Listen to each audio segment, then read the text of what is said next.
بسم الله الرحمن الرحيم. السلام عليكم ورحمة الله تعالى وبركاته. أعوذ بالله من الشيطان الرجيم. بسم الله الرحمن الرحيم. الحمد لله رب العالمين وأفضل الصلاة وأتم التسليم على المبعوث رحمة للعالمين وعلى آله وصحبه ومن سار على هديه إلى يوم الدين أما بعد. സത്യവിശ്വാസികളെ, അള്ളാഹു നമ്മെ സ്വീകരിക്കട്ടെ. നമ്മുടെ പാപങ്ങൾ അള്ളാഹു പുറത്തു തരട്ടെ. രോഗങ്ങൾ അള്ളാഹു ശിഫയാക്കട്ടെ. നമ്മിൽ നിന്നും മൺമറഞ്ഞവരുടെ ഖബറിടം അള്ളാഹു സ്വർഗീയ ആരാമങ്ങളാക്കി അനുഗ്രഹിക്കട്ടെ. തെറ്റുകുറ്റങ്ങൾ അവർക്കും നമുക്കും അള്ളാഹു നിരുപാധികം മാപ്പാക്കട്ടെ. റബ്ബിന്റെ പൊരുത്തത്തിലെത്തി അവസാനം ലാ ഇലാഹ ഇല്ലല്ലാഹ് ചൊല്ലി മരിക്കാനുള്ള ഭാഗ്യത്തിൽ അള്ളാഹു നമ്മെ നമ്മുടെ കുടുംബത്തെയും ചേർക്കട്ടെ എന്ന ആമുഖമായി ദുആ ചെയ്യാണ്. അള്ളാഹുവിന്റെ പൊരുത്തത്തിന് വേണ്ടിയിട്ടുള്ള പ്രയാണമാണ് ദുനിയാവിൽ ഒരു സത്യവിശ്വാസിയുടെ ആയുസ്സിന്റെ ഒരറ്റം മുതൽ മറ്റേ അറ്റം വരെയുള്ള കാലയളവ്. അങ്ങനെയുള്ളവരിലാണ് അള്ളാഹു നമ്മെ ഉൾപ്പെടുത്തേണ്ടത്. റബ്ബ് അതിനുള്ള ഭാഗ്യം നൽകട്ടെ. നമ്മുടെ ഈ ജീവിതം കൊണ്ടുള്ള ഏറ്റവും വലിയ അഭിലാഷവും ഏറ്റവും വലിയ ആവശ്യവും അതാണ്. അള്ളാഹുവിന്റെ പൊരുത്തം കിട്ടണം. അള്ളാഹുവിന്റെ അടുക്കൽ നമ്മൾ ചർച്ച ചെയ്യപ്പെടണം. നമ്മെ അള്ളാഹുവിന്റെ അടുക്കൽ പറയപ്പെടണം. അള്ളാഹു നമ്മെ ഓർക്കണം. നമുക്ക് അനുഗ്രഹങ്ങൾ ചെയ്യണം. റബ്ബിന്റെ മുന്നിൽ ഒരു പരിഗണിക്കപ്പെടുന്ന ഒരു വ്യക്തിത്വമാവാൻ അള്ളാഹു തന്നെ നമുക്കൊരു വഴി പറഞ്ഞു തന്നിട്ടുണ്ട്. റബ്ബിനെ അങ്ങോട്ട് ഓർത്താൽ മതി, റബ്ബ് നമ്മെ തിരിച്ചോർക്കും. റബ്ബ് നമ്മെ തിരിച്ചോർക്കും. ഫദ്കുറൂനി അദ്കുറുക്കും. നിങ്ങൾ എന്നെ ഓർത്തോളൂ, നിങ്ങളെ ഞാൻ ഓർത്തോളാം. നിങ്ങൾ എന്നെ ഓർക്കൂ, ഞാൻ നിങ്ങളെ ഓർക്കും. ഫദ്കുറൂനി വദ്കുറുക്കും വസ്കുറൂലി വലാ തക്ഫുറൂൻ. പരിശുദ്ധ ഖുർആനാണ്. അള്ളാഹുവിനെ ഓർത്താൽ അള്ളാഹു തിരിച്ച് നമ്മെ അവനും ഓർക്കും. അള്ളാഹിനെ ഓർക്കാൻ നമുക്ക് കഴിയില്ലേ? അള്ളാഹുവിനെ ഓർക്കാൻ നമുക്ക് കഴിയാ എന്നതാണ് ഏറ്റവും വലിയ പുണ്യകർമ്മമെന്ന് നബിയുനാ റസൂലുള്ളാഹി സ്വല്ലല്ലാഹു അലൈഹി മുഹമ്മദ് സ്വല്ലല്ലാഹു അലൈഹി വസല്ലം ഒരിക്കൽ സഹാബത്തിനോട് പറയുന്നുണ്ട്. ഇമാം ഖത്തീബ് തിബ്രീസിയുടെ മിഷ്കാത്തിലുണ്ട് ഹദീസ്, തുർമുദിയുടെ ജാമിഉലുമുണ്ട് ഹദീസ്. ധാരാളം അമലുകളെ കുറിച്ച് ഇങ്ങനെ പറയാണ്. ജിഹാദിനെ കുറിച്ച് പറഞ്ഞു, ഹജ്ജിനെ കുറിച്ച് പറഞ്ഞു, അതുപോലെ തന്നെ സദഖയെ കുറിച്ച് പറഞ്ഞു. ഒരുപാട് പുണ്യകർമ്മങ്ങളൊക്കെ ഇങ്ങനെ പറഞ്ഞിട്ട് ഇതിനേക്കാളും ഒക്കെ നിങ്ങൾക്ക് റബ്ബിന്റെ മുന്നിൽ സ്ഥാനമുള്ളതും മീസാനിൽ ഭാരമുള്ളതുമായ ഒരു വലിയ അമല് വേറെ ഉണ്ടെന്ന് മുഹമ്മദ് റസൂൽ സല്ലല്ലാഹു അലൈഹി വസല്ലം. സ്വഹാബികൾ ചോദിച്ചു, നബിയെ സല്ലല്ലാഹു അലൈഹി വസല്ലം, ഏതാണ് ആ അമല്? അള്ളാഹിനെ കുറിച്ചുള്ള ഓർമ്മയാണ്. നമ്മൾ അതിന് ദിക്ർ എന്ന് പറയും. ദിക്റുകളിൽ നമ്മൾ ബന്ധപ്പെട്ട് കഴിഞ്ഞാൽ അള്ളാഹു നമ്മെ ഓർക്കും. നമ്മുടെ കുടുംബങ്ങളിൽ പഴയ കാലത്ത് കുറെ ദിക്റിന്റെ ശീലങ്ങൾ ഉണ്ടായിരുന്നു. അതൊക്കെ ഇന്ന് കാണാതെ പോകുന്ന അവസ്ഥ നമ്മുടെ മുന്നിൽ സംജാതമാണ്.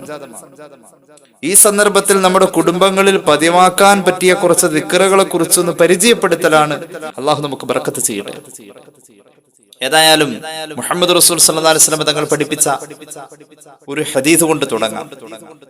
അർശിന്റെ തണല് കിട്ടുന്ന 7 വിഭാഗത്തെ പഠിപ്പിക്കുന്നുണ്ട് പുണ്യ നബി സല്ലല്ലാഹു അലൈഹി വസല്ലം. ഇമാം മുസ്ലിമിന്റെ സ്വഹീഹിൽ ആ ഹദീസ് നമുക്ക് കാണാം. അർശിന്റെ തണല് കിട്ടുന്ന 7 വിഭാഗത്തിൽ 7ാമത്തെ വിഭാഗം വറജുലുൻ ദക്കറല്ലാഹ ഖാലിയം ഫഫാദത്ത് ഐനാഹു എന്ന് പുണ്യ നബി സല്ലല്ലാഹു അലൈഹി വസല്ലം. ഒരു മനുഷ്യനാണ് ആ 7ാമത്തെ ആൾ. അർശിന്റെ തണല് കിട്ടുന്ന 7 വിഭാഗത്തിൽ 7ാമത്തെ ആൾ ഒരു മനുഷ്യനാണ്. തനിച്ചിരിക്കുമ്പോൾ അള്ളാഹിനെ കുറിച്ച് ഓർത്ത് അവന്റെ കണ്ണ് നിറയുന്നു. ഈ ഒരു മാനസിക വിശേഷമുള്ള മനുഷ്യനാണ് അർശിന്റെ തണല് കിട്ടുന്ന 7ാമത്തെ വിഭാഗത്തിൽ പെട്ടതെന്ന് പുണ്യ നബി സല്ലല്ലാഹു അലൈഹി വസല്ലം. എന്തേ സഹോദര, എന്തേ എന്റെ സഹോദരി, എനിക്കും നിങ്ങൾക്കും അങ്ങനെ ആയിക്കൂടെ? കഴിയുമില്ലേ നമുക്കങ്ങനെ? കഴിയുമല്ലോ. എങ്ങനെ കഴിയും? നമുക്ക് തനിച്ചിരുന്നാൽ ഒന്ന് കണ്ണ് നിറയാൻ, അള്ളാഹു നമ്മുടെ മനസ്സിന്റെ വിഷയമായി മാറ്റാൻ നമുക്ക് കഴിയില്ലേ? കഴിയും, നിഷ്പ്രയാസം കഴിയും. അനുഗ്രഹങ്ങളെ കുറിച്ച് ഓർത്തു നോക്കൂ. നമ്മെക്കാളും ഇല്ലാത്തവനിൽ നമ്മെ ഒന്ന് ചേർത്തി നോക്കുമ്പോൾ നമുക്ക് അള്ളാഹു ഇതൊക്കെ തന്നതല്ലേ. റബ്ബിനെ കുറിച്ച് ഓർക്കുമ്പോ നമ്മുടെ കണ്ണ് നിറയണ്ടേ? രോഗിയെ കുറിച്ച് ഓർക്കൂ, അവനേക്കാളും ആരോഗ്യം അള്ളാഹു തന്നില്ലേ? അതേക്കുറിച്ച് ഓർക്കുമ്പോ നമ്മുടെ കണ്ണ് നനയില്ലേ? നമ്മുടെ കുടുംബത്തിന്റെ അലങ്കാരങ്ങളായ പൂമ്പാറ്റകളെ പോലെ പാറിപ്പറന്ന് നടക്കുന്ന കുസൃതി കുസുമങ്ങളായ കുഞ്ഞുങ്ങളെ കുറിച്ചൊന്ന് ഓർത്തു നോക്കൂ. മക്കളില്ലാത്ത എത്രയോ ആളുകളുണ്ട്. മക്കള് മരിച്ചു പോകുന്നവരുണ്ട്. അപ്പോഴും ചെറിയ പല്ല് ചിരിച്ചു കാണിച്ച ആ സൗന്ദര്യം നമ്മുടെ കുടുംബത്തിൽ നിലനിന്നു പോകുന്നത് നമ്മുടെ കണ്ണ് നനയ്ക്കാനും ഹൃദയത്തെ അല്ല എന്ന വിചാരത്തിൽ എത്തിച്ച് ഒന്ന് പിടിച്ചു കൊടുക്കാനും നമുക്ക് കഴിയില്ലേ? കഴിയണം. അള്ളാഹു തൗഫീഖ് ചെയ്യട്ടെ. ഇതൊക്കെ അള്ളാഹനെ ഓർക്കാനുള്ള കാര്യങ്ങളാണ്. തനിച്ചിരുന്നപ്പോൾ അള്ളാഹനെ കുറിച്ച് ഓർമ്മ വന്നു. അത് അള്ളാഹു ചെയ്ത അനുഗ്രഹങ്ങളെ കുറിച്ചാണ്. അല്ലെങ്കിൽ അള്ളാഹു റബ്ബുൽ ഇസ്സത്ത് നമ്മെ സംരക്ഷിച്ച അപകടങ്ങളെ കുറിച്ച് ഓർത്തപ്പോഴായിരിക്കാം. അള്ളാഹ് എന്ന ഒരു ചിന്തയിലേക്ക് മനസ്സ് പോകുന്ന എന്തെങ്കിലുമൊക്കെ ഓർക്കാൻ നമുക്ക് ഒരു ദിവസം ഏതെങ്കിലും ഒരു നേരത്ത് കഴിഞ്ഞാൽ ഏറ്റവും വലിയ അമലത. അള്ളാഹുവിന്റെ ഹബീബ് സല്ലല്ലാഹു അലൈഹി വസല്ലം തങ്ങൾ ദിക്റിനെ പ്രോത്സാഹിപ്പിക്കുന്നത് കാണാം. അള്ളാഹിനെ കുറിച്ചുള്ള ഓർമ്മ കണ്ണിങ്ങനെ അടച്ചു പിടിച്ചിട്ട് ലാ ഇലാഹ ഇല്ലല്ലാഹു ലാ ഇലാഹ ഇല്ലല്ലാഹ് അങ്ങനെന്ന് പറഞ്ഞാൽ നമ്മുടെ മനസ്സിലേക്ക് അള്ളാഹു ഒരു താളമായി വരില്ലേ? അപ്പൊ കണ്ണ് നിറയും. എന്തൊരു ഐശ്വര്യായിരിക്കും ഇത്. പതിവുള്ള ഒരു കുടുംബം, ഇത് പതിവുള്ള കുടുംബത്തിലേക്ക് മലക്കുകൾ ഇങ്ങനെ വരും. ഇമാം മുസ്ലിമിന്റെ സ്വഹീഹിൽ ഒരു ഹദീസ് കാണാം. അല്ലാഹുവിന്റെ ഹബീബ് സല്ലല്ലാഹു അലൈഹി വസല്ലം തങ്ങൾ പഠിപ്പിക്കുന്നുണ്ട്, ഇന്ന ലില്ലാഹി തബാറക വ തആല മലായികതൻ സയ്യാറ. അല്ലാഹുവിന് കുറച്ച് മലക്കുകളുണ്ട്, സഞ്ചാരികളായ മലക്കുകൾ. സഞ്ചാരികളായ മലക്കുകൾ റബ്ബിന്റെ മലക്കുകളിൽ ഒരു പ്രത്യേകമായ വിഭാഗമാണ്.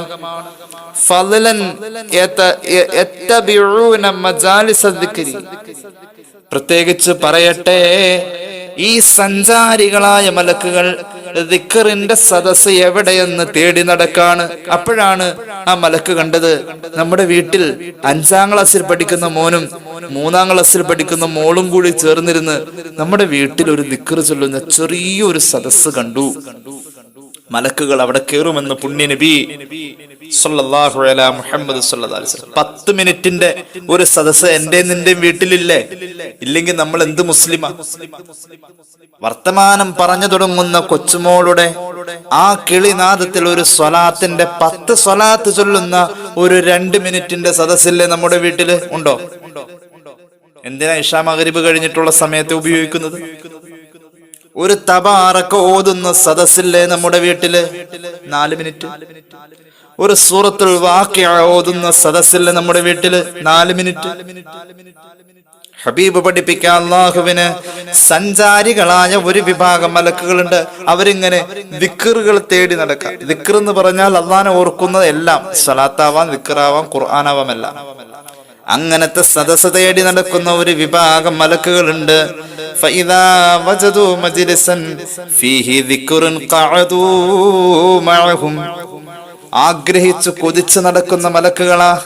അങ്ങനെ അവര് ആകാശത്തിന്റെ താഴേക്ക് ഇറങ്ങി വന്ന് ഇങ്ങനെ പരതി നോക്കിയപ്പോൾ ഒരു സദസ്സിൽ അള്ളാഹിനെ കുറിച്ചുള്ള ഓർമ്മ വിളമ്പുന്ന ദിക്റുകള്, സ്വലാത്തുകള്, ഖുർആൻ പാരായണമൊക്കെ കണ്ടു. ഈ മലക്കുകൾ അവിടെ ഇറങ്ങുമെന്ന് പുണ്യ നബി സല്ലല്ലാഹു അലൈഹി മുഹമ്മദ് സല്ലല്ലാഹു അലൈഹി വസല്ലം. കരി കൊണ്ട് മെഴുകിയ, വൈക്കോലുകൾ കൊണ്ട് മേൽക്കൂര ഉണ്ടാക്കിയ ആ പഴയ വീട്ടിൽ ഈ മഹാന്മാരായ മലക്കുകൾ അന്ന് വന്നിട്ടുണ്ട്. കരിമെഴുകി മുകളിൽ പുല്ലുകൊണ്ട് മേഞ്ഞ, വൈക്കോല് കൊണ്ട് മേഞ്ഞ ആ പഴയ വീട്ടിൽ, ചോർന്നൊലിക്കുന്ന വീട്ടിൽ എല്ലാ രാത്രിയും ഈ മലക്കുകൾ പങ്കെടുത്തിട്ടുണ്ട്. ഇന്ന് വന്ന കോൺക്രീറ്റ് സൗധങ്ങളിലും ഗ്രാനൈറ്റ് സൗധങ്ങളിലും മലക്കുകൾ വരല് കുറവാണ്. അന്ന് കരിമെഴുകിയ വീട്ടിലെ ക്യാൻസറിന്റെ മരുന്നില്ല. അന്ന് ഓല മേഞ്ഞ വീടിന്റെ അകത്ത് പ്രഷറിന്റെയോ ഷുഗറിന്റെയോ ഗുളിക കുറഞ്ഞ ആളുകൾ മാത്രം, കുറഞ്ഞ കാലം മാത്രം ഉപയോഗിച്ചു ഒരു കേട്ടിട്ട് തന്നെ ഉണ്ടാവില്ല. ഇന്നോ സൗകര്യങ്ങളുള്ള ശീതീകരിച്ച അകത്തളവും മനോഹാരിതയുടെ വർണ്ണങ്ങളും നിറച്ചാർത്തുകളുമുള്ള വീടിന്റെ അകത്തളത്തിൽ സമാധാനമുണ്ടോ? അന്നുണ്ടായിരുന്നു. ഈ മലക്കുകൾ കൂട്ടിരുന്ന പാതിരാവാണ് അന്നത്തെ ഓലമേഞ്ഞ വീടുകൾ. അങ്ങനെ ആയിരുന്നു. ഇന്ന് മലക്കാണോ കൂട്ടിനിരിക്ക? തിങ്കൾ മുതൽ വെള്ളി വരെ സീരിയല്. നിങ്ങൾ ഓർത്ത തിങ്കൾ മുതൽ വെള്ളി വരെ വേറെ എന്തോ പരിപാടിയെന്നാ? സഞ്ചരിക്കുന്ന ഒരു മിനി സ്ക്രീനാണ് നമ്മുടെ കയ്യിലിരിക്കുന്ന മൊബൈല്. കോമഡി കണ്ടും ആർത്തട്ടഹസിച്ച് ചിരിച്ചും എപ്പോഴാ ഇത് കയ്യിൽ നിന്ന് ഒഴിവാവാ? ചിന്തിക്കണം, നമ്മളിതൊക്കെ ചിന്തിക്കണ്ടേ? മലക്കുകൾ ഇങ്ങനെ ഇറങ്ങി വന്നിട്ട് ദിക്റിന്റെ മജ്ലിസ് കണ്ടു. നമ്മുടെ കൊച്ചുമോനും കൊച്ചുമോളും കൂടിയിട്ട് അവര് വെറുതെ ഇരുന്ന് സ്വലാത്ത് ചൊല്ലിയതാ. ആ മലക്കുകൾ അവിടെ കയറിയിരിക്കുമെന്ന് പുണ്യ നബി സല്ലല്ലാഹു അലൈഹി വസല്ലം. അങ്ങനത്തെ ഒരു പുണ്യം നിറഞ്ഞ ഒരു സദസ്സ് നമ്മുടെ വീട്ടിൽ വേണ്ടേ? വേണം. അല്ലാഹുവിന്റെ ഹബീബ് പഠിപ്പിക്കാൻ അങ്ങനെ മലക്കുകൾ വന്നിട്ട് ഇരിക്കും. മാത്രവുമല്ല, അവരിങ്ങനെ കൂട്ടം കൂട്ടമായി വന്നിരിക്കും.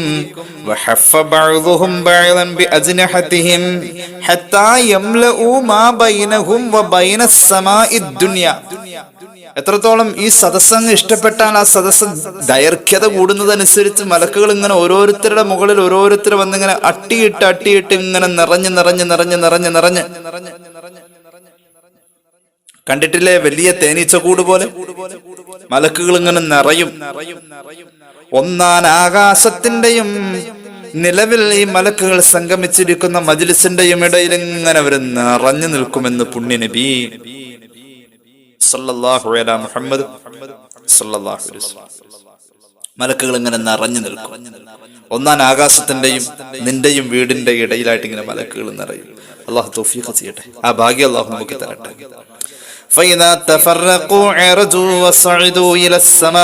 അങ്ങനെ ആ സദസ്സ് അവിടെ പിരിഞ്ഞാൽ ഈ മലക്കുകൾ ആകാശത്തേക്ക് ഉയർന്നു പോകും. അവിടെ ചെല്ലുമ്പോൾ അള്ളാഹുവിനെ അറിയാം. ഏറ്റവും അറിയാവുന്നത് അള്ളാഹ്ക്കാണ്. അള്ളാഹ്ക്കെല്ലാം ശരിക്കറിയാം. എന്നാലും ഈ മലക്കുകൾ വിളിച്ചിട്ട് ചോദിക്കും. അള്ളാഹു ചോദിക്കും, മിൻ ഐന ജിഅ്തും, എവിടുന്നാ നിങ്ങൾ വരുന്നത്? മലക്കുകൾ പറയും,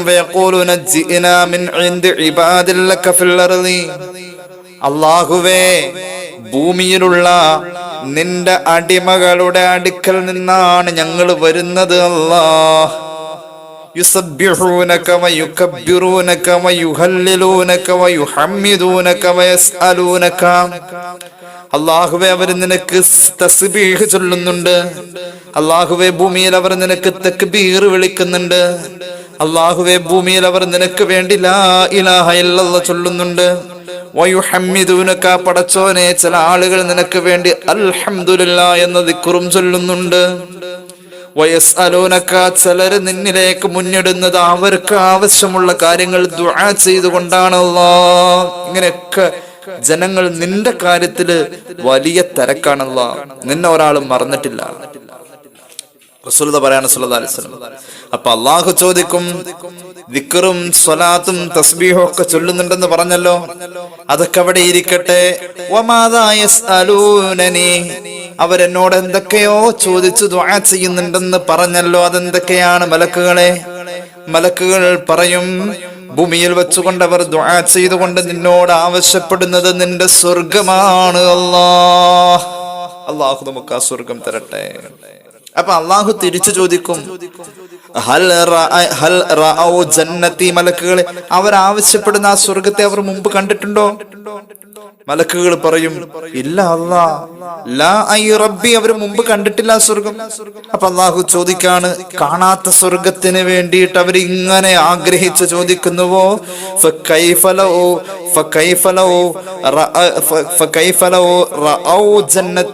അപ്പോൾ അവരെന്റെ സ്വർഗം എങ്ങാനും കണ്ടിരുന്നുവെങ്കിലോ എത്രമാത്രം അവർ ചോദിക്കുമായിരുന്നു. അല്ലാഹുവേ, അങ്ങനെ ചോദിക്കുന്നവരുണ്ട് ഭൂമിയില്. പിന്നെയും മലക്കുകൾ പറയും, അല്ലാഹുവേ, വയസ്തജീറൂനക, നിന്നോട് അവര് കാവല് തേടുന്നുണ്ട് ഭൂമിയില്. അള്ളാഹു ചോദിക്കും, ഭൂമിയിൽ എന്നോട് കാവല് തേടുന്നുണ്ടോ? കാവല് തേടുന്നുണ്ട്.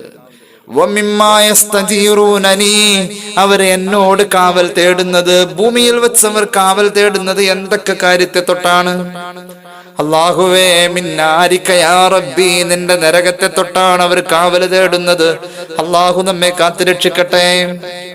അല്ലാഹു പറയും, അല്ലാഹു മലക്കുകളോട് തിരിച്ചു ചോദിക്കും, വഹൽ റഅൗ നാരി, എന്റെ ഇഷ്ടദാസന്മാർ ഭൂമിയിലുള്ള എന്നോട് കാവൽ തേടുന്ന, നരകത്തെ തൊട്ട് കാവൽ തേടുന്നവർ, അവര് നരകത്തെ കണ്ടിട്ടുണ്ടോ മലക്കുകളെ? മലക്കുകൾ പറയും ഇല്ല അല്ലാ, അവരാ നരകം കണ്ടിട്ടല്ല.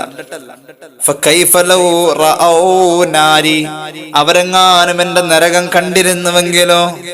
അള്ളാഹു പിന്നെ ചോദിക്കാണ് മലക്കുകളോട്, പടച്ചറബ് ചോദിക്കാണ്, പിന്നെന്താണ് അവർ ചെയ്തത്? പടച്ചറബെ, അവര് നിന്നോട് പൊറുക്കല് തേടി, നിന്നോട് പുറത്തു തരണേ, തെറ്റുകൾ പുറത്തു തരണേ എന്ന് അവരിങ്ങനെ ദുആ ചെയ്തുകൊണ്ടിരിക്കുകയാണ്. തമ്പുരാനെ, അള്ളാഹു പറയും, എന്നാ ഇങ്ങനത്തെ ആളുകൾ, നിങ്ങൾ പങ്കെടുത്ത സദസ്സിലെ മനുഷ്യന്മാരല്ലവര്, ഖദ് ഗഫർതു ലഹും, അവർക്ക് ഞാൻ പുറത്തു കൊടുത്തു മലക്കുകളെ. മാത്രവുമല്ല ഫഅഅതൈതു മാ സഅലു, അവർ ചോദിച്ചതൊക്കെ അവർക്ക് ഞാൻ നൽകി, പിന്നെയോ അജർത്തുഹും മിമ്മസ്തജാറു, അവർ എന്നോട് കാവൽ തേടിയ കാര്യം നരകമല്ലേ, ഞാൻ അവർക്ക് കാവലും കൊടുത്തു. അപ്പൊ മലക്കുകൾ പറയും, പടച്ച റബ്ബേ, ഒരു കാര്യവും കൂടി പറയാനുണ്ട്. അവിടെ പങ്കെടുത്ത് അവിടെ ആ സദസ്സിൽ ദിക്റുകളും തഹ്ലീലുകളും തസ്ബീഹുകളും ഒക്കെ ചൊല്ലി നിന്നോട് ദുആ ചെയ്ത ആ മഹാന്മാർക്ക് നീ പുറത്തു കൊടുത്ത് അവരുടെ ദുആക്ക് ഉത്തരവും ചെയ്തു. റബ്ബേ, ഈ സദസ്സിന്റെ ഇടയിലേക്ക് തീരാൻ കണ്ട് ആ സദസ്സ് പിരിയാൻ നേരമായപ്പോഴേക്കും, അതിന്റെ അവസാന ഭാഗമായപ്പോഴേക്കും ഒരാൾ വന്നിട്ട് ആ സൈഡിലിരുന്നു. അല്ലാഹ്, അത് ഞങ്ങൾ കണ്ടിട്ടുണ്ട്. ഈ സദസ്സ് തുടങ്ങി തീരാൻ സമയമായപ്പോൾ പടച്ചറബെ, ഒരു മനുഷ്യൻ ആ സദസ്സിന്റെ അരികിലൂടെ വരികയും അയാൾ അവസാന സമയത്ത് വന്നിട്ട് ആ ലാസ്റ്റ് ആ സലാത്തുള്ള നേരമായപ്പോ മൂപ്പര് അവിടെ വന്നിരുന്നു. അല്ലാഹ്, അയാൾക്ക് എന്താ നീ കൊടുക്കാന്ന് ചോദിച്ചു. മലക്കുകൾ അങ്ങനെ ചോദിക്കും, ഫയഖൂലുന റബ്ബി ഫീഹിം ഫുലാനുൻ അബ്ദുൻ ഖല്ലാ ഖത്താഉ ഇന്നമാ മർറ ഫജലസ മഅഹും. പടച്ചോനെ റബ്ബേ, അവസാന സമയത്ത് ഒരുത്തൻ വന്നിരുന്നു, അതിൽ പോയപ്പോ കയറിയിരുന്നതാ, അവന് നീ എന്താ കൊടുക്ക? ആ സദസ്സിൽ ഇരുന്നവനാണല്ലോ. അള്ളാഹു പറയും, വലഹു ഗഫർതു, അവനും ഞാൻ പുറത്തു കൊടുത്തു. ഹുമുൽ ഖൗമു ലാ യസ്ഖാ ബിഹിം ജലീസുഹും, ആരാണ് ദിക്റിന്റെ സദസ്സിൽ പങ്കെടുത്തവരെന്നറിയുമോ? ഒരിക്കലും അവരോട് ചേർന്നിരുന്നവർ പോലും അവരുടെ ബർക്കത്ത് കൊണ്ട് പരാജയപ്പെടാത്തവരാണെന്ന് അള്ളാഹ് പറഞ്ഞതായി പരിശുദ്ധ മുഹമ്മദ് മുസ്തഫ സല്ലല്ലാഹു അലൈഹി മുഹമ്മദ് സല്ലല്ലാഹു അലൈഹി വസല്ലം. ദിക്ർ ചൊല്ലിയവൻ വിജയിച്ചു എന്നല്ല പറഞ്ഞത്, ദിക്ർ ചൊല്ലിയവനോട് ചേർന്നിരുന്നവൻ പോലും വിജയിച്ചു. ചേർന്നിരുന്നവൻ ദിക്ർ ചൊല്ലണ്ട, ദിക്ർ ചൊല്ലിയവന്റെ അടുത്തിരുന്നാ മതി. അത്രയും വലിയ ഒരു അവസ്ഥയാണ് ദിക്ർ ചൊല്ലലിലൂടെ നമുക്ക് കിട്ടുന്നത്. അള്ളാഹു തൗഫീഖ് ചെയ്ത് അനുഗ്രഹിക്കുമാറാവട്ടെ. ഈ ദിക്റിന്റെ മജ്ലിസ് നമ്മുടെ വീട്ടിലുണ്ട്. ആര് നടത്തുന്നുണ്ട്? നമ്മുടെ കൊച്ചു മോള് നടത്തുന്നുണ്ട്. നമ്മുടെ വീട്ടിൽ മലക്കുകൾ വരുന്നുണ്ട്. വരണം. മലക്കുകൾ കയറിയിറങ്ങുന്ന വീടാവണം നമ്മുടെ വീട്. അല്ലെങ്കിൽ ആ വീട് കൊണ്ട് എന്ത് ഗുണം? അല്ലെങ്കിൽ ആ വീട് കൊണ്ട് ഗുണമല്ല. നമ്മളൊക്കെ വീട് വെച്ച് ആ വീട്ടിൽ സമാധാനമില്ല, ബുദ്ധിമുട്ടുകളാണ്, സങ്കടങ്ങളാണ്, പ്രശ്നങ്ങളാണെന്നൊക്കെ ഒരു 10,000 പ്രാവശ്യം പറയുമ്പോൾ ഇങ്ങനത്തെ ഒരു അവസ്ഥയും നമ്മുടെ വീട്ടിലില്ല എന്ന് നമ്മൾ മനസ്സിലാക്കണം. അള്ളാഹു കാത്തുരക്ഷിക്കട്ടെ. ഇപ്പൊ കുറെയൊക്കെ മാറ്റങ്ങൾ വന്നിട്ടുണ്ട്. പ്രത്യേകിച്ച് ഈ പഠിക്കാനും അറിയാനും കേൾക്കാനും കിട്ടുന്ന സൗകര്യങ്ങൾ കൂടുതലുള്ളപ്പോ സഹോദരിമാരിത് പരമാവധി ഉപയോഗപ്പെടുത്തുന്നുണ്ട്. ഞാൻ മനസ്സിലാക്കുന്നു, ഒരു പരിപാടി വെച്ചാൽ, ഒരു വഴുത് വെച്ചാൽ സാധാരണ സദസ്സിലൊക്കെ നമ്മളൊക്കെ കാണാറ് അധികവും സ്ത്രീകളെയാണ്. ദിക്ർ ഹൽക്കയുടെ സദസ്സ് ഉണ്ടായാലും മജ്ലിസുന്നൂർ ആണെങ്കിലും സ്ത്രീകളാ കൂടുതൽ. ആണുങ്ങൾ കൂടുതൽ കാണപ്പെടുന്ന ഒരു സദസ്സ് കുറവാണ്. ഇനിയിപ്പോ യൂട്യൂബിലാണെങ്കിൽ തന്നെയും ഏറ്റവും കൂടുതൽ വഴുത് പരിപാടിയൊക്കെ കേൾക്കുന്ന സഹോദരിമാർ തന്നെയാണ്. അള്ളാഹു അവരുടെ ഈമാൻ, ഒരു വല്ലാത്ത ഈമാനാണ് അവർ. അള്ളാഹു അവരുടെ ഈമാൻ വർദ്ധിപ്പിച്ചു കൊടുക്കട്ടെ. അവരൊക്കെ ഉള്ളത് കൊണ്ട് ഈ ഭൂമിയൊക്കെ ഇങ്ങനെ നിലനിന്ന് പോകുന്നതെന്ന് നമുക്ക് മനസ്സിലാക്കാം. നിഷ്കളങ്കരായ ഉമ്മമാര് ഒരുപാട് പേര് ഇൽമ ഉപയോഗപ്പെടുത്തുന്നവരുണ്ട്. അവർക്ക് വലിയ പേടിയാ അള്ളാഹുവിനെ. അവരൊക്കെ ഉള്ള വീടുകളിൽ ഇത് നിലനിന്ന് പോകുന്നുണ്ട് ഈ സദസ്സ്. നമ്മുടെ വീട്ടിലെ കൊച്ചുമക്കളെ കൊണ്ട് ഈ ദിക്റിന്റെ സദസ്സുകൾ നമുക്ക് നടത്തിക്കൂടെ? നമ്മുടെ വീട്ടിലെ കൊച്ചുമക്കളെ കൊണ്ട് ഈ ഖുർആൻ പാരായണത്തിന്റെ ഒരു സദസ്സ് നമ്മുടെ വീടിന്റെ അകത്ത് ഉണ്ടാക്കിക്കൂടെ? ഇശാ മഗ്‌രിബിന്റെ ഇടയിൽ കൊച്ചുമക്കളെ കൊണ്ട് ഫാത്തിഹ മാത്രമേ അറിയൂ. പറയാ, മോനെ നിനക്ക് ഫാത്തിഹ മാത്രമല്ലേ അറിയൂ, 20 പ്രാവശ്യം ഫാത്തിഹ ഓത്. അപ്പൊ തന്നെ അവനങ്ങനെ ഓതി വരുമ്പോഴേക്കും ഒരു 20 മിനിറ്റ്, 10 മിനിറ്റ്, 15 മിനിറ്റ് ഒക്കെ അവിടെ ഒരു സദസ്സ് കിട്ടാം. ഇത്തരം സദസ്സുകളുള്ള കുടുംബത്തിലേക്ക് ആ മലക്കുകൾ വന്നു കയറാ. ആ കുടുംബങ്ങളിൽ ഐശ്വര്യം ഉണ്ടാവാം. അള്ളാഹു തൗഫീഖ് ചെയ്ത് അനുഗ്രഹിക്കുമാറാവട്ടെ. അള്ളാഹുവിന്റെ ഹബീബ് സല്ലല്ലാഹു അലൈഹി വസല്ലം തങ്ങൾ പഠിപ്പിച്ചത് ഇഫ്തഹു അലാ സുബിയാനിക്കും ലാ ഇലാഹ ഇല്ലല്ലാഹ്. നിങ്ങളുടെ വീട്ടിലെ കൊച്ചുമക്കളെ കൊണ്ട് ലാ ഇലാഹ ഇല്ലല്ലാഹ് നിങ്ങൾ ചൊല്ലിച്ച് പഠിപ്പിക്കണേ എന്ന് പരിശുദ്ധ റസൂൽ സല്ലല്ലാഹു അലൈഹി വസല്ലം. കുട്ടികൾ ചൊല്ലിയാൽ മാത്രം പറ. ഇമാം ജലാലുദ്ദീൻ സുയൂത്തി തങ്ങളുടെ ജാമിഉൽ അഹാദീസിലെ ഹദീസ് നമുക്ക് കാണാൻ പറ്റും. കുട്ടികൾ ചൊല്ല മാത്രമല്ല, കുട്ടികളെ കേൾപ്പിച്ചുകൊണ്ട് താരാട്ട് പോലും പാടണം, ലാ ഇലാഹ ഇല്ലല്ലാഹ് ആവണമെന്ന് പരിശുദ്ധ റസൂൽ സല്ലല്ലാഹു അലൈഹി വസല്ലം. എത്ര രസകരമായ ജീവിതമാണ് ഇന്നലകളിൽ ഉണ്ടായത്. അള്ളാഹുവിന്റെ ഒരു ഓർമ്മ അവരുടെയൊക്കെ ജീവിതത്തിൽ നിലനിന്ന് പോയതുകൊണ്ട്, പടച്ചോൻ എന്നൊരു ചിന്ത ഉണ്ടായതുകൊണ്ട് അവർക്ക് എപ്പോഴും സമാധാനം ഉണ്ടായിരുന്നു. കാരണം ഒരു പ്രയാസം വരുമ്പോ എവിടെയാ പറയാ, അള്ളാഹുവിനോട് പറഞ്ഞാൽ മതി. എപ്പോഴും അവർ ദുആ ചെയ്യുന്നവരായിരുന്നു. ഇന്ന് ദുആ ചെയ്യൽ കുറവൊന്നുമില്ല, പക്ഷെ ദുആ ചെയ്യുന്നതിനേക്കാൾ കൂടുതൽ ചെയ്യണേന്ന് അപേക്ഷിക്കല കൂടുതൽ. അപേക്ഷയൊക്കെ നല്ലത് തന്നെയാ. അപേക്ഷിക്കുന്നതിന്റെ എത്രയോ ഇരട്ടി സ്വന്തം ചെയ്തിട്ട് വേണം ഇത് അപേക്ഷിക്കാൻ പോകാൻ. ഒരുപാട് ദുആ ചെയ്യണം. ഒരു പ്രയാസം വന്നു കഴിഞ്ഞിട്ടുണ്ടെങ്കിൽ ഒരു 100 രൂപ മാറ്റി വെച്ചിട്ട് അത് ആരോടെങ്കിലും ദുആ ചെയ്യാൻ പറഞ്ഞ് വസിയത്തായി ഏൽപ്പിക്കാം. നമുക്കിതൊന്നും ബാധകമല്ലല്ലോ. ഒരു ദിവസം എത്രയോ പ്രാവശ്യം അള്ളാഹുവിനോട് നമ്മൾ ദുആ ചെയ്തിട്ട് വേണം മറ്റുള്ളവരോടൊന്ന് ദുആ ചെയ്യ് എന്ന് പറയാൻ. ധാർമ്മികമായ ഒരു ഉത്തരവാദിത്വം ഉണ്ട് ആ വിഷയത്തിൽ. ഒരു സങ്കടത്തിൽ അള്ളാഹുവോട് കരങ്ങൾ നീട്ടണം പല പ്രാവശ്യം. എന്നിട്ട് വേണം നമ്മുടെ ഈ സങ്കടത്തിന് വേണ്ടി മറ്റുള്ളവനോട് നമ്മൾ അപേക്ഷിക്കാൻ, അവനെ കൊണ്ട് ദുആ ചെയ്യിപ്പിക്കാൻ. അല്ലാതെ തെറ്റാണെന്നല്ല, ഒരു ധാർമ്മികമായ മര്യാദയില്ല. എല്ലാം കൂടി ആരെങ്കിലും ഒന്ന് ദ്വാരക്കാൻ ഏൽപ്പിക്കാൻ നമുക്കിതൊന്നും ബാധകമല്ല. നേരെ ചൊവ്വേ ആമീൻ പോലും പിടിക്കില്ല. ജീവിതത്തിൽ ഒരുപാട് കാര്യങ്ങൾ തിരുത്താനുണ്ട്. അള്ളാഹു എന്ന ഓർമ്മ മനസ്സിൽ നിന്ന് അങ്ങ് പോയി കഴിഞ്ഞാൽ പിന്നെ നമ്മളില്ല. ഒരുപാട് ഉദാഹരണങ്ങൾ ചരിത്രത്തിൽ കാണാം. ഇമാം ഫഖറുദ്ദീൻ റാസി സൂറത്തുൽ ഫാത്തിഹയുടെ വ്യാഖ്യാനം പറയുന്നോടത്ത് തഫ്സീറുൽ കബീറിൽ ഒരു സംഭവം പറയുന്നുണ്ട്. മഹാനായ സയ്യിദുനാ മൂസാ നബി അലൈഹിസ്സലാത്തു വസ്സലാം, അള്ളാഹുവിന്റെ പ്രവാചകന്മാരിൽ പ്രമുഖനും പ്രധാനിയും, 4 വേദഗ്രന്ഥങ്ങളിൽ ഒരു പ്രധാന വേദഗ്രന്ഥം നേടിയെടുത്ത മഹാനാണ്. അള്ളാഹുവിന്റെ ഖുർആനിൽ 124 ആയത്തുകളിലൂടെയായി 136 പ്രാവശ്യം പേര് പറഞ്ഞ ഖുർആൻ ഏറ്റവും കൂടുതൽ പേര് പറഞ്ഞ പ്രവാചകൻ സയ്യിദുനാ മൂസാ അലൈഹിസ്സലാം. ഒരിക്കൽ ഒരു വയറുവേദന വന്നു. ഇമാം റാസി രേഖപ്പെടുത്തി അള്ളാഹുവോട് ചോദിച്ചു, പടച്ചോനെ ഈ വയറുവേദന സഹിക്കാൻ പറ്റുന്നില്ലല്ലാ, ഒരു പരിഹാരം പറയും. അള്ളാഹു പറഞ്ഞു, ഇന്നാലിന്ന മരുഭൂമിയിൽ ചെന്ന് ഒരു ചെടിയുണ്ട്, അതിന്റെ ഇല പറിച്ച് കഴിച്ചാൽ വയറുവേദന മാറും.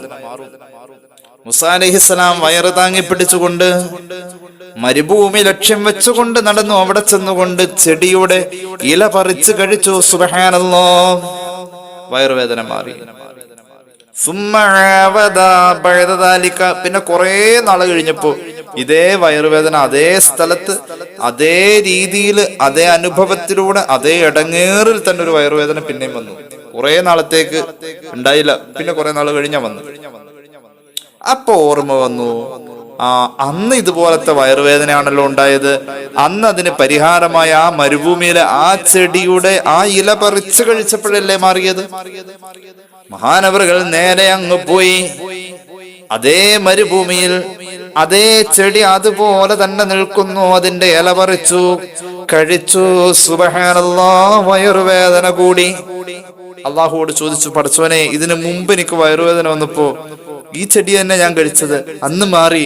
ഇപ്പൊ എനിക്ക് വയറുവേദന വന്ന് ഞാൻ കഴിച്ചപ്പോ ചെടി എനിക്ക് വയറുവേദന കൂടുതലാക്കി തന്നു അല്ലാഹ്.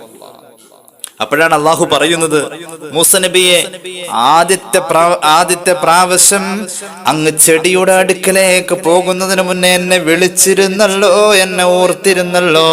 അന്ന് ചെടിയോട് ഞാൻ പറഞ്ഞത്, ചെടിയെ നിന്റെ സാധാരണ പ്രവൃത്തിയുടെ വിപരീതം നീ പ്രവർത്തിക്കണമെന്ന് ഞാൻ നിർദ്ദേശിച്ചിരുന്നു. സാധാരണ പ്രവൃത്തി ആ ചെടി വയറുവേദന ഉണ്ടാക്കല. അള്ളാഹുവിന്റെ ഇഷ്ടവും റബ്ബിനെ ഓർത്തപ്പോ റബ്ബ് തിരിച്ചു ഓർത്തതുമായ ഒരു അനുഭൂതിയും കിട്ടിയപ്പോ ചെടി നേരെ തിരിഞ്ഞു. രണ്ടാമത് വയറുവേദന വന്നപ്പോ എന്നെ ഓർത്തില്ലല്ലോ, അവിടെ വിഷയം. ഏറ്റവും ലാസ്റ്റ് പള്ളിയിലേക്ക് പോയി ഒന്ന് ദ്വാരക്കിപ്പിക്കുക എന്ന കാര്യം ഓർക്കുള്ളൂ. എല്ലാ ആശുപത്രിയിലും ഒരു കറങ്ങല് കറങ്ങും, അവസാനം അത് ഓർമ്മ വരുള്ളൂ. എല്ലാം നമ്മൾ ലാസ്റ്റ് ഓർക്കുള്ളൂ.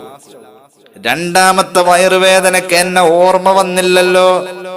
ഓർമ്മ വരാത്തത് കൊണ്ട് എന്നോട് വിളിച്ചു ചോദിച്ചില്ല, പഴയ അനുഭവത്തിന്റെ പിന്നാലെ പോയി.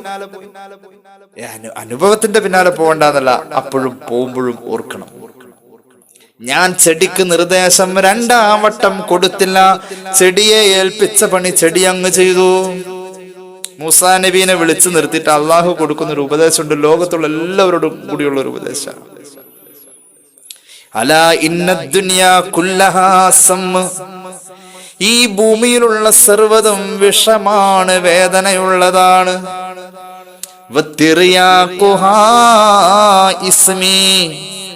അതിനൊരു ശമനവും ശാന്തിയും കിട്ടുന്നത് എന്റെ ഓർമ്മയിലൂടെ മാത്രമാണ്, എന്റെ ദിക്റുകളിലൂടെയാണെന്ന് അള്ളാഹ് പറഞ്ഞതായി നബിയുനാ റസൂലുള്ളാഹി സ്വല്ലല്ലാഹു അലൈഹി മുഹമ്മദ് സ്വല്ലല്ലാഹു അലൈഹി വസല്ലം. ഈ ലോകത്ത് എല്ലാത്തിനും ഒരു സമാധാനം കിട്ടണമെങ്കിൽ എന്റെ ദിക്റ് വേണം. രോഗങ്ങൾ ഇല്ലാതെയാവാൻ, പ്രയാസങ്ങൾ ഇല്ലാതെയാവാൻ, കടങ്ങൾ ഒഴിവാവാൻ നമ്മുടെ വീട്ടിൽ നമ്മൾ ചെയ്യേണ്ട ഏറ്റവും പ്രധാനപ്പെട്ട ജോലി ഒരു ചെറിയ മജ്ലിസ് എല്ലാ ദിവസവും സന്ധ്യ കഴിഞ്ഞ് നമ്മുടെ വീട്ടിൽ ഉണ്ടാവണം. അത് 2 പേരെങ്കിൽ 2 പേര്, 5 പേരെങ്കിൽ 5 പേര്, എല്ലാരും കൂട്ടിയിരുത്തി ഒരു ചെറിയ മജ്ലിസ് വീട്ടിലുണ്ടാവാം. പറ്റുമെങ്കിൽ അതിൽ ഒരാൾ ദുആ ചെയ്യാം, മറ്റുള്ളവര് ആമീൻ പറയാം. ആ ദുആയൊന്നും കേൾക്കാനൊന്നും വലിയ സ്റ്റൈലൊന്നും ഉണ്ടാവൂല, പക്ഷെ അത് വലിയ ഒരു ഇജാബത്ത് തരുന്ന ഒരു ദുആയാണ്. അള്ളാഹു തൗഫീഖ് ചെയ്ത് അനുഗ്രഹിക്കുമാറാവട്ടെ.